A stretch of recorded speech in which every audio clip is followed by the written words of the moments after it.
अपेक्षेपेक्षा जर एखादी गोष्ट जास्त मिळाली तर त्याचा आनंद काहीतरी वेगळाच असतो. तसंच ह्या मक्याच्या झाडाचंही झालं. म्हणजे मी हे मका सहज टाकला होता आणि वाटलं नव्हतं की तो एवढा छान वाढेल किंवा त्याला मक्याची कणसं लागतील आणि त्याला आता कणसं पण लागलेली आहेत आणि छान वाटलं.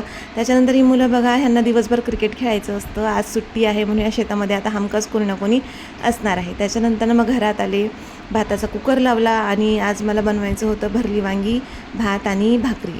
आणि त्याच्यानंतर मग वांगी कापून घेतली. वांगी कापल्यानंतर ते पाण्यामध्ये टाकली. टोमॅटो कापला तर खरा, पण तो भाजीमध्ये टाकायचं लक्षातच नाही राहिलं.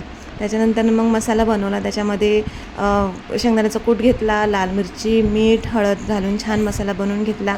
वांग्यामध्ये भरून घेतला आणि कढाई ठेवली. कढाईमध्ये तेल मी एवढं लवकर टाकलं की ते तापलंच नाही आणि त्याच्यानंतर मग जिरे मोहरी टाकायची पण खूप घाई झाली. मग ठीक आहे म्हटलं, जाऊ द्या, तापलं नाही. मग तापेपर्यंत मला थांबावं लागलं. मोहरी तडकायला लागली तेव्हा पटकन वांगी टाकून दिली त्याच्यामध्ये आणि त्याच्यानंतर मग पाणी घालून छान भाजी बनवली. आज रस्सा काही जास्त बनवला नाही, दोघांनाच खायचं होतं म्हणून थोडीशीच भाजी बनवली. मग भाजी शिजते तोपर्यंत म्हटलं चला भाकरी पटकन बनवून घेऊया. मग भाकरी बनवायला सुरुवात केली आणि भाकरी आता छान बनायला लागलेल्या आहेत. एवढं काही म्हणजे तुटत फाटत नाहीत आणि व्यवस्थित भाकरी येतात माझ्या.